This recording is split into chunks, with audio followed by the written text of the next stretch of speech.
Today I talked about occupational therapy and sensory integration, and I'm a pediatric occupational therapist. I have been for over 20 years, and I've specialized working with children with autism primarily and using a therapy intervention called Ayres sensory integration. So occupational therapy focuses on human occupations, and occupations are things that are meaningful and important for people to do. So for children, occupations are really play, their education, and taking care of themselves at home, their dressing, feeding, and all those kinds of things. So pediatric occupational therapists focus a lot on feeding, dressing, things that children need to do in school, and then really a lot on their play behaviors and are they able to play in the way that they want to play. There's a lot of children that because of the way that their brains process sensory information from the environment have a lot of trouble doing the things that they want to do. And so most people have learned that there's 5 senses, but there's actually not 5 senses. There's 7 or 8 depending on how you consider your sense of being hungry or nauseous, and that one's not really named. But in addition to the 5 you learn about in kindergarten, the other ones that nobody ever talks about are sense of proprioception, which is feeling in your muscles and joints what position your body's in, and it's also feeling how your muscles are moving and how much force you're using with movement. And then the vestibular sense is, where's my head in relation to gravity? So can I keep my balance? Can I keep myself upright and maintain my posture? And then that sense works a lot with your eyes so that I can move through space and keep my eyes stable on something. So I can walk and keep looking at something, or I can run and track a football coming and catch it. So those senses work together, and actually all of our senses work together all the time. None of them work by themselves. But we do have kids that have behaviors that indicate to us that they're having problems processing sensory information from the environment. And there's a lot of different kinds of problems that kids can have. So one of the problems is that they're oversensitive to things. So they might be really bothered by things and they hide from things, try and get away from things, or they overreact, push away, get this off of me, I don't like it, cover the ears, cover the eyes, depending on what the sensation is. Other kids might be kind of undersensitive to things and sort of just, someone's calling my name, I didn't hear that, or a ball's coming toward my face, I didn't even see it, and I got hit in the face.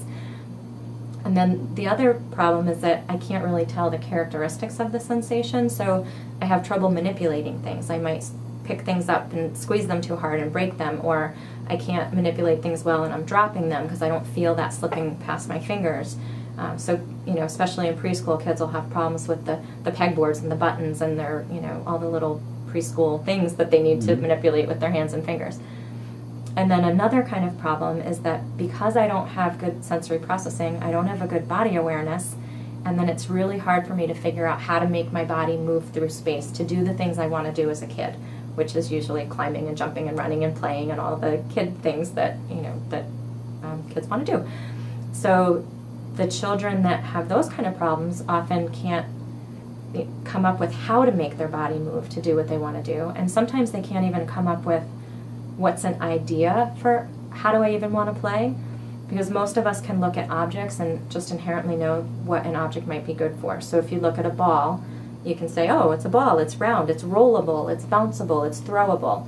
Some of our kids will look at objects and they can't figure that out, and they just don't know what to do with the objects, and then in addition can't figure out how do I move my body to use these objects. So their play is really affected, and they may have very repetitive play, can't come up with new games, won't change their games to make them harder, and then just really have a hard time moving through space for the games that their peers are playing. So all of these issues can happen at the same time, or you may have just some of them and not others of them. But all of them can end up, for the kids that have these issues, they may have issues with self-esteem as well, because, all their peers can do these things and why can't I? Or because of these issues that I have, I'm constantly getting yelled at and I'm in trouble and I can't help it. And, why am I always getting yelled at and in trouble? And they just don't understand. So there's self-esteem issues that can come out of it later on. So as therapists, we would work with that also, trying to help kids to feel really good about what they're able to do. So in therapy, we use, if you're doing Ayres sensory integration, it's a child-directed, playful approach that helps kids by providing a challenge that's attainable. So we call it the Just Right Challenge, and we create an environment for them to play in that provides the sensory inputs that they need, and gives them an attainable challenge so that they can learn how to move their body and process sensation and feel good about what they accomplished, to work on all those things all at the same time, or one at a time. But we can work on all of them all at the same time in the clinic. The treatment approach is very playful. It's very fun. Generally, the kids really enjoy it. And it's really fun for the therapist to be able to do it also.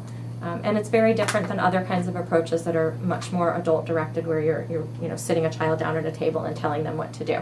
So, this approach, because it's child-directed, the therapist and the child are working together to create games. It's not that the kid gets to, decide everything to do and just runs all over the place and does whatever he wants. It's not that. But we're working together so that whatever the child is interested in, the therapist is going to use that and build from that to keep them really motivated to be in the game and play, as they're working on things that are hard for them, but they don't really feel like they're working because it's all very play-based. So the last piece that I talked about today is that there's a lot of research going on right now to try and document that sensory processing is a real problem, because a lot of people don't believe that it's a real problem, and people think that it's just part of other problems, that, that's autism, that's attention deficit disorder. And people with autism and attention deficit disorder can have sensory processing issues, but they're different. They're not the same thing. So some people have both, and some have one or the other, but they're different. So a lot of research is happening right now to really document that this is a real disorder, with the hope that someday it'll be a diagnosis in the DSM. And there's also research going on trying to document that the therapy that we do is effective to help with these problems. Our state of evidence right now is not as good as we would like, but we're starting to get some good evidence behind all these things, and we're hoping there'll be more in the future.